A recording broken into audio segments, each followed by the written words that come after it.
student. I'm Fernando, your English teacher. Great to see you again. And this is Guilherme, who is helping us with Libra's Brazilian Sign Language. Thank you, Guilherme.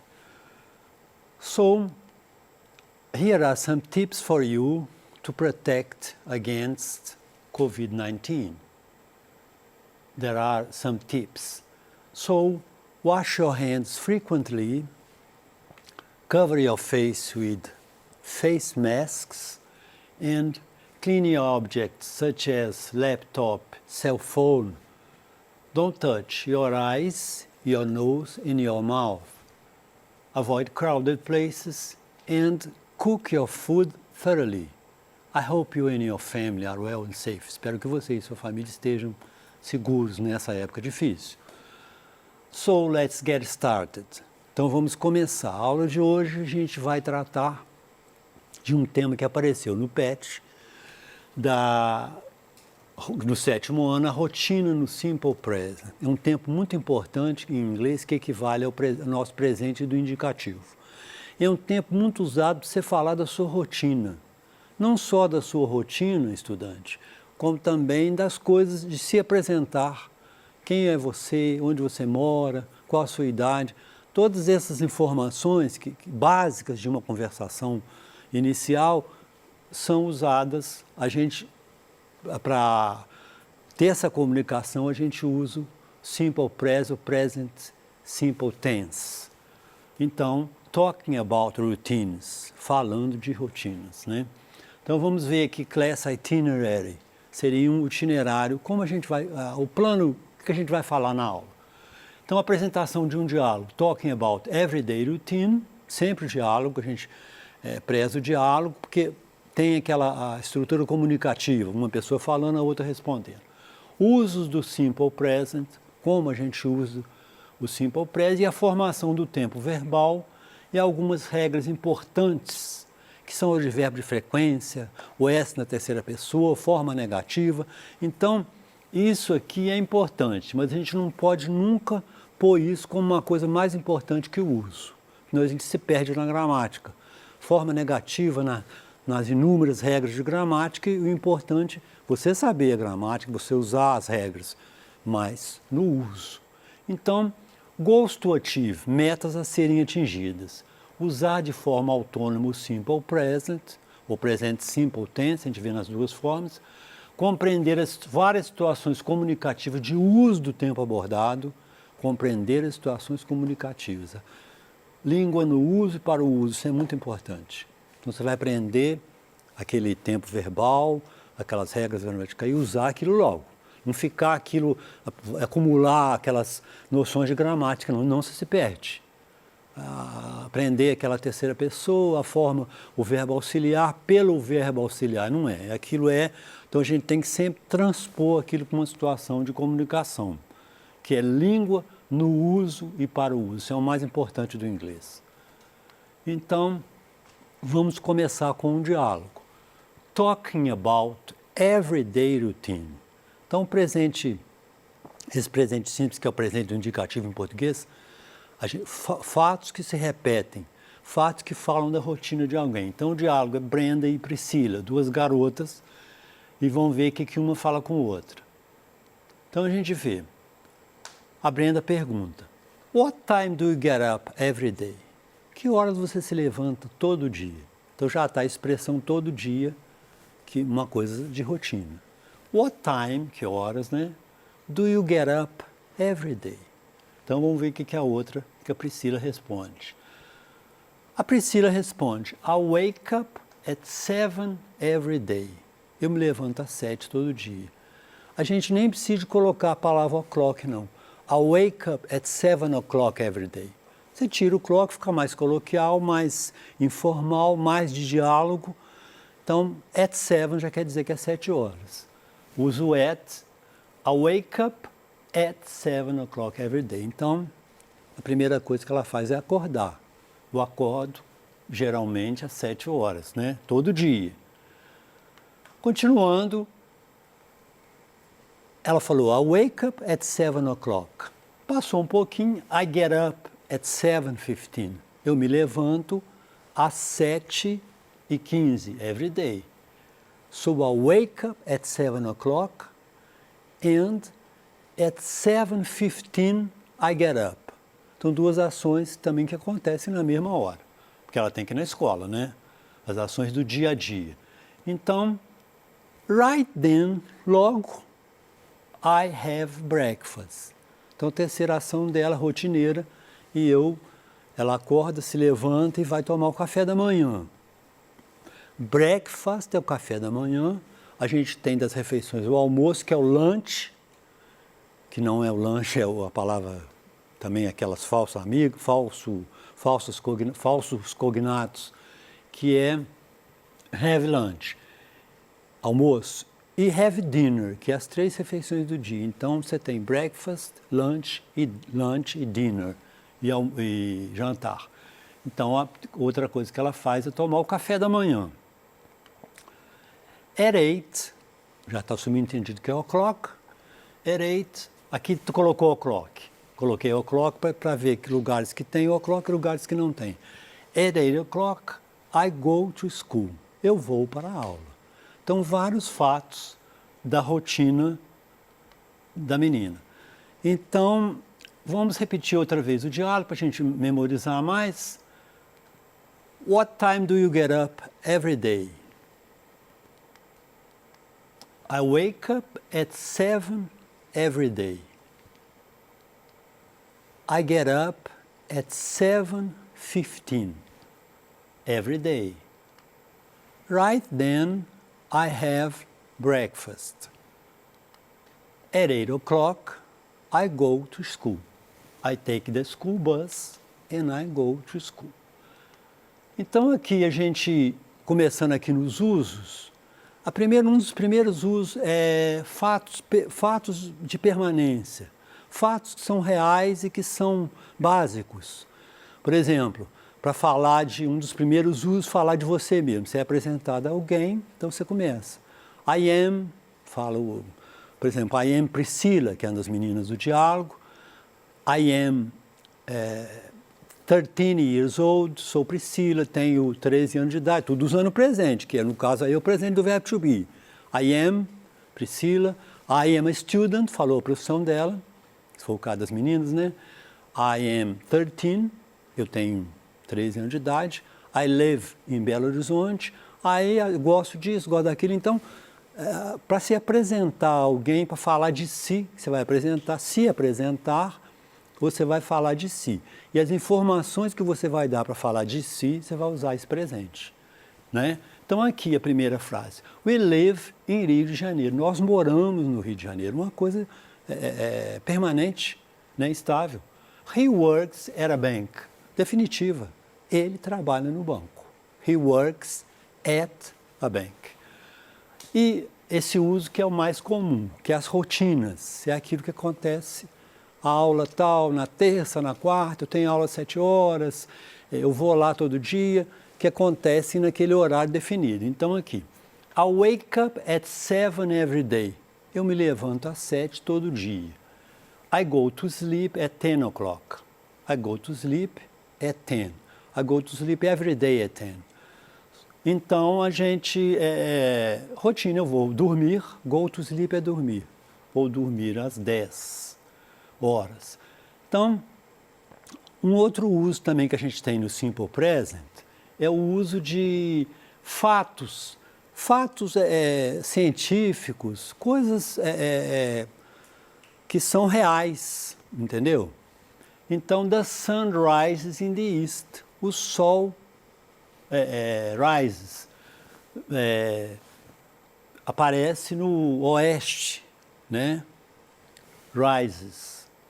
The sun rises in the east. No leste. West que é oeste, east é leste. Então o sol nasce, a palavra mais adequada é o nasce. O sol nasce no leste e se põe no and sets in the west. To rise and to set, que é o contrário.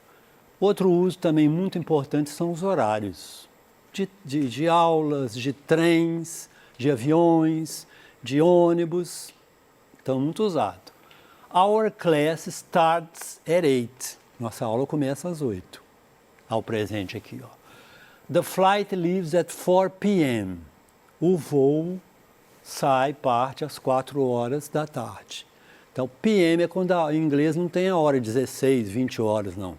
Eles têm de 1 a 12 e você coloca AM ou PM.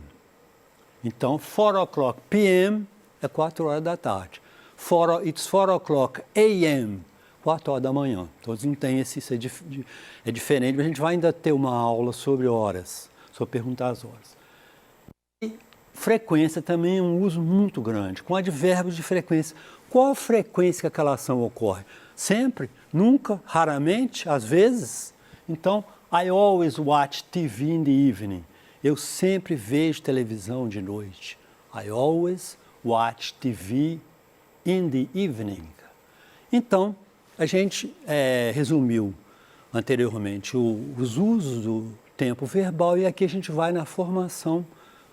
Então, temos os pronomes pessoais. I, you, he, she, it. Aqui, I, quem fala. You, com quem se fala. He, she, it, de quem se fala. O it é usado para coisas. He é ele, she é ela, o I, nós. E o plural do you, vocês e o outro, você e vocês é igual. Então, you wake up. They, eles ou elas. Então, o they é plural desses três aqui. They wake up. Então, vamos lá. I wake up, you wake up, he, she, it wakes up. Então, o problema aqui é a terceira pessoa do singular que leva um S. Olha lá, ó. He, she, it wakes up. Isso confunde muita gente, esse S na terceira pessoa do singular. A gente vai ouvindo, vai falando, vai treinando e vai incorporando aquele S. We wake up, you wake up, they wake up. Então, a gente tem to wake up é acordar. Esse verbo é o chamado verbo de duas palavras, ou verbo phrasal verb. Em inglês é muito comum verbos que têm o verbo mais uma preposição. Então, acordar são duas palavras, chamadas verbo de duas palavras. A gente vai ter também uma aula sobre isso. Então, aqui o importante é o S na terceira pessoa. Agora, nós temos regras para complicar um pouco. Então, só colocar. Você, to wake up, acordar, que é o infinitivo com to. Você tira o to e vai conjugando igual. Então, o inglês é uma língua, quando vai falar dos verbos, ela não é difícil não, porque é pouco flexionado. O português tem muito mais tempos que o inglês e cada pessoa é um verbo. Eu sou, tu és, ele é, nós somos. Eu, no caso aqui, eu acordo, tu acordas, ele acorda, nós acordamos. Cada pessoa é diferente. Em inglês é mais simples. Mas essa regra que já complica um pouco. Então, a gente coloca o S na terceira pessoa. Quando o verbo termina em CH, em X, em SH, em O ou Y, tem as regras diferentes. A gente coloca o ES. Então, vamos explicar esses aqui. To watch, assistir. He, she, it watches. Você coloca aqui o ES. He, she, it watches. To fix. Você tira o to, né? Então, I fix, you fix, he, she, it fixes, que é o verbo consertar. Esse é o verbo assistir. To fix é o verbo consertar. Então, você coloca o ES. Fix, fixes. O verbo to wash, que é lavar. Coloca o ES. Então, fica washes. He, she, it washes. Então, recapitulando. CH, X, SH e O. O O, to go, que é ir. I go, you go, he, she, it goes. Também é S. Então, muito importante isso, para complicar um pouquinho. E o Y, que eu coloquei destacado, você tem to study, estudar. Termina em Y, não tem?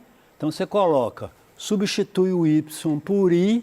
Isso é muito comum em outras regras também de plural. Substitui o Y por I e coloca o ES.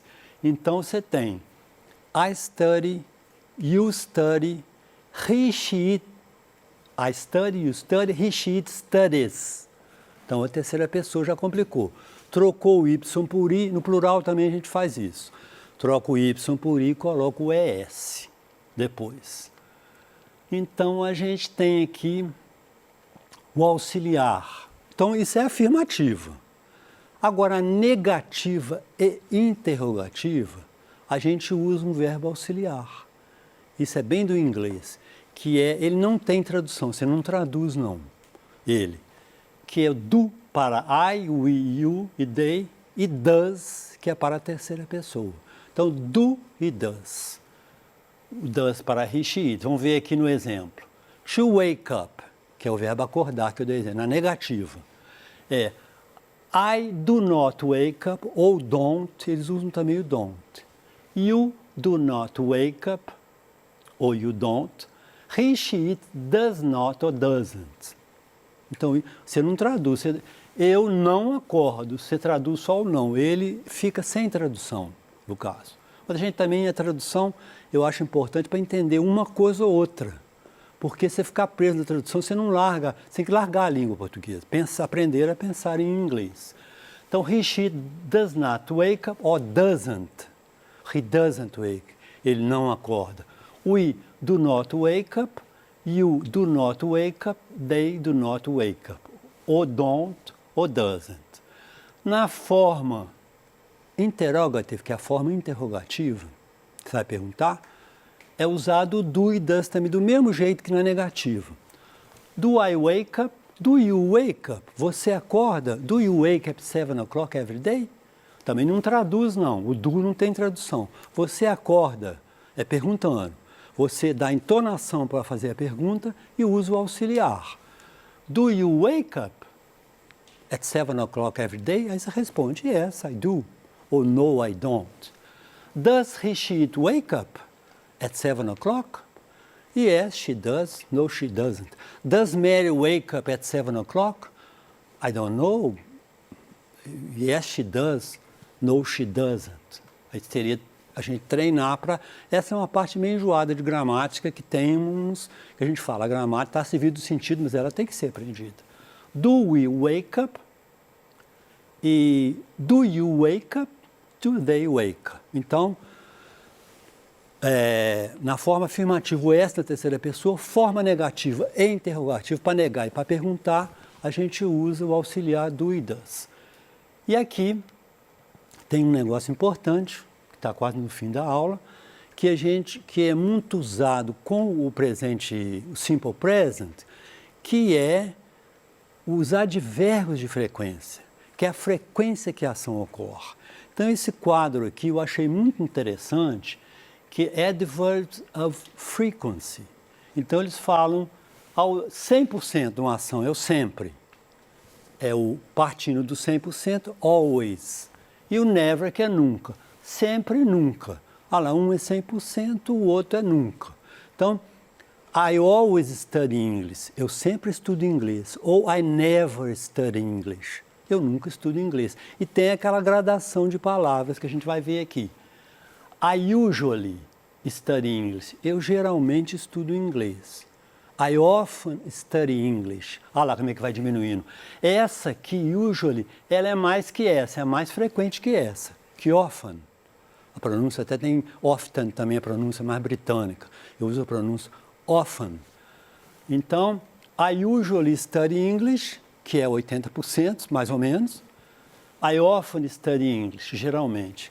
I sometimes study English. Eu, de vez em quando, às vezes, estudo inglês. I sometimes study English, 30%. I seldom é raramente. I seldom study English.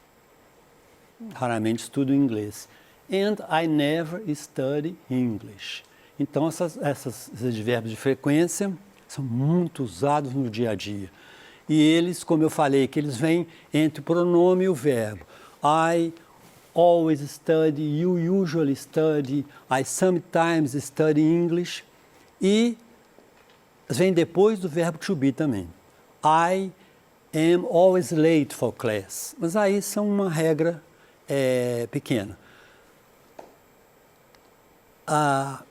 Thanks for watching. Thank you for your attention. E acredito que você vai, com essas informações dessa aula, saber falar da sua rotina estudante, e falar de você. See you next class.